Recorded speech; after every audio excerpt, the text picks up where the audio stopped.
Hello, friends. Robert Bevan here, author of the Caverns and Creatures series of comedy, fantasy novels, and short stories. With me is Sam West, and today we are talking about the spell Vortex Warp. I got Vortex warped. It happened. Bob Nice. warped me. You all saw it. He did the hand motion. Although this was a different one than the wiggly fingers. So, technically a different somatic component, but that's fine. Vortex Warp is a Strixhaven spell. It came out in Strixhaven Curriculum of Chaos. It is a second level conjuration spell. You magically twist space around another creature you see within range. It makes a con save. The target can choose to fail, which is a very fun line of text. Or it is teleported in unoccupied space of your choice you can see within range, its range being 90 feet. The chosen space must be on a surface or in liquid that can support the target without having to squeeze. So you can't throw someone up in the air 90 feet, which is fair. When you cast a spell for higher levels, the range increases by 30. So this is upcasting I would like to see on more teleportation spells. I wish Misty Step had a 15-foot. Oh, pardon, a 15-foot increase or better on upcast. This gives you that. This notably says another creature, so you can't use it on yourself. Beyond that, though, I love Vortex Warp. This is a super cute, fun, little high utility spell that I think has it'll have a home on a lot of character sheets. It'll have a home a lot on my character sheets, especially I like characters that can do a lot of cool toolboxy nonsense stuff. And this feels like it absolutely would be doing that kind of thing, right? Are you using it primarily on friends or enemies?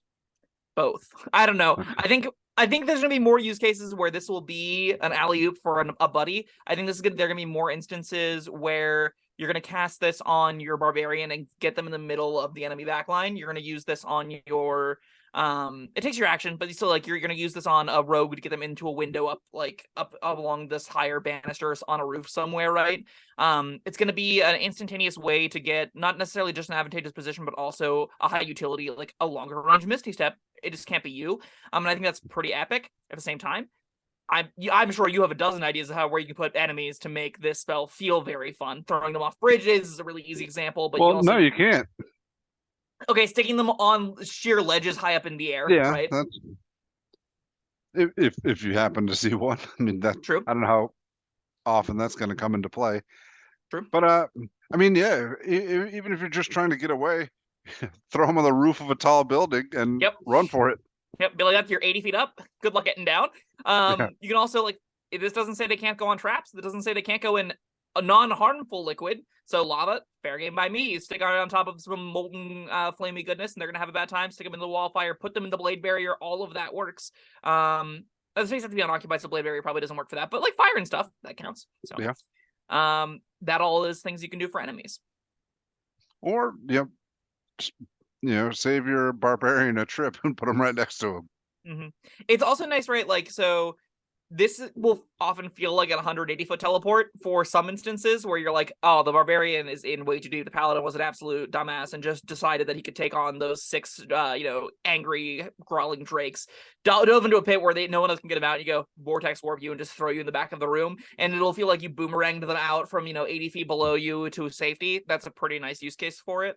I really love this spell. Oh, my God. I want to see more spells like this exist. I think it's so fun. This reminds me of a spell. Which one was it where it's like you and somebody else? And Dimension Door brings a one buddy. No. It's like I forgot what it was, but you teleport yourself and somebody else just wherever you want on the. God, I wish I could remember it. It's You're just describing Dimension Door. No, I'm not. You're not teleporting together somewhere. Mm-hmm. You're just teleporting yourself and somebody else with this doesn't ring a bell. It does. There are a lot of spells.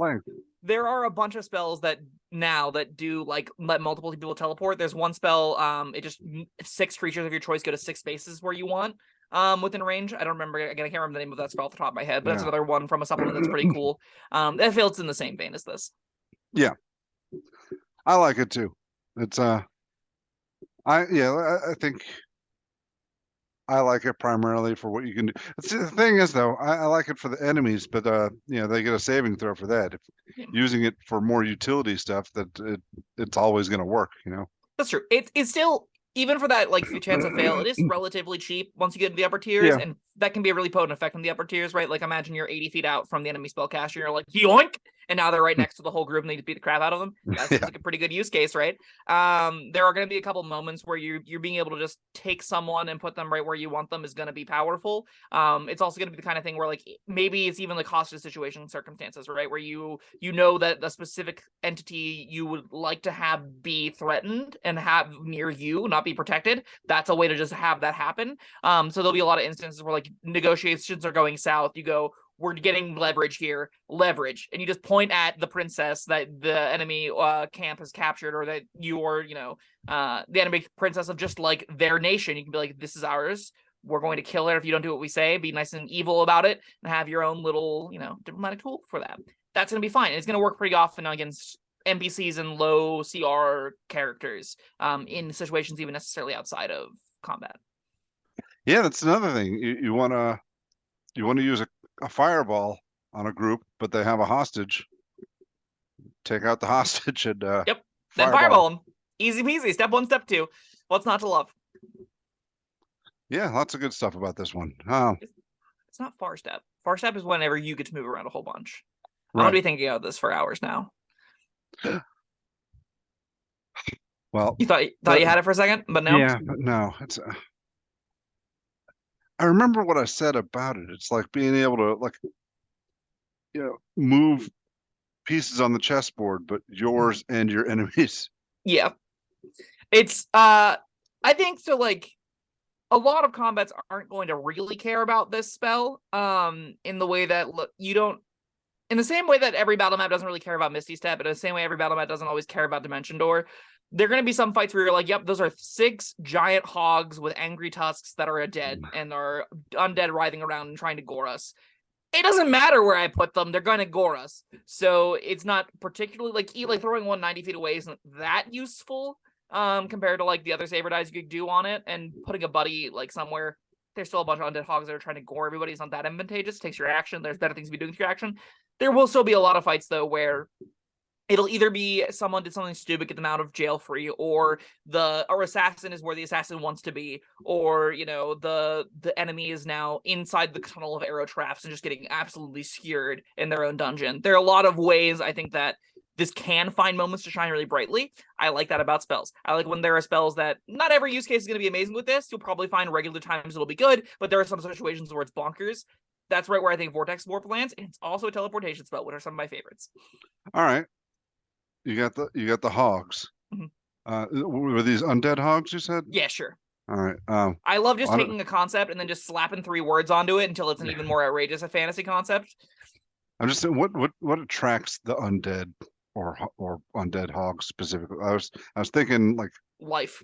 Treats being or living something. Creatures. Oh, sure, that can work too. Whatever. I'm just saying, one guy runs out into the field with a bag of undead hog treats, and all the hogs run to him. See, whenever you say that, teleport him out of there, then fireball the hogs. Sure, I'm envisioning like the undead hog trees are just a baby, right? Just like a human baby. The man's running out there with, because that's what the undead hogs would eat. They're villainous, horrible monsters. But yeah, that could be very fun. There's definitely going to be a lot of high-level nonsense and shenanigans to be had with Vortex Warp like that.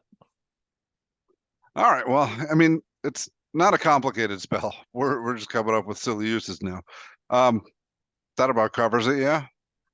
Yeah, upcasting it, I don't think it's particularly well worth it. 90 feet's normally enough. Well, I mean, you'll generally be like, it's 150 feet away, and it'll be like, fine. Use a 4th level slot for it. I think that's going to come down to, what do you want to do with this spell in this particular instance? Do you need the extra feet to do it? And is doing that worth the higher level spell slot? Yeah. That's the answer. The answer will very, I think, rarely be yes, but there will be a few instances where you'll be like, yeah, I actually do need to burn a 6th level spell slot to put them on the airship, because if they're not on the airship, they're dead. So yeah, it's a nice option to have. Yeah, it definitely doesn't hurt the spell. You got a rating for this? I think Vortex is a 4. It's a powerful spell. It'll have a lot of moments where you're gonna be like, oh my god, they're just gonna Vortex Warp it again. Oh, and now anything in the backline can get yoinked over to the front. There's gonna be a lot of if there are, because if you're like at that space in between beginning encounters where it's all of the same monsters that are just sort of pulled out of the monster manual or pulled out of the whatever adventure you're playing and just slapped against you, into the super complex, there's like 60 objectives and there's like 12 different kinds of casters, big epic scale, larger complex fights. If you're somewhere in the middle there, this can make the enemy party compositions where it's like the 2 backline casters and there's the 1 barbarian kind of character and there's the big, thicker front lines. It can make that math a nightmare because the backline characters get pulled where they're not supposed to be, and it happens really early. Beyond that specific niche case, though, I think that it's really fun to use. It's going to be great on allies and enemies. It's got a myriad of good use cases, and we've talked at length about them. I have almost nothing bad to say about the spell. I think it's great. 4 is very generous for you. That's I was not expecting you to spell. go there. I was going to give it a 4. I thought, well, no, I was going to give it a 3 because as much fun as it is, I don't know if it's, but then I can't give it a 3 if you're giving it a 4. It's really good in some combats. It's Yeah. amazing out of combat across the board. I That's think that true. sets it up as, and there will be some encounters like your DM runs a bunch of. If your DM runs classic dungeons, this is a beating of a spell, right? Being able to put somebody into a trap that is then set off can kill them instantly because it's supposed to kill you instantly, right? There's gonna be powerful things that happen with that. All right, yeah, you've convinced me. I'll give it a 4 as well. That was Vortex Warp. Thank you, Sam, and thank you everyone for joining us. Let us know what you think in the comments, and we'll see you next time. Bye-bye. Thank you for watching. If you found this helpful, informative, or entertaining, I'd really appreciate it if you hit the like button below. You needn't smash it. A gentle tap will suffice. If you want to see more videos like this, subscribe to the channel. And make sure you check out the links in the description where you'll find my Caverns Creatures series of comedy fantasy novels, Sam's full review of the spell, and other fun things.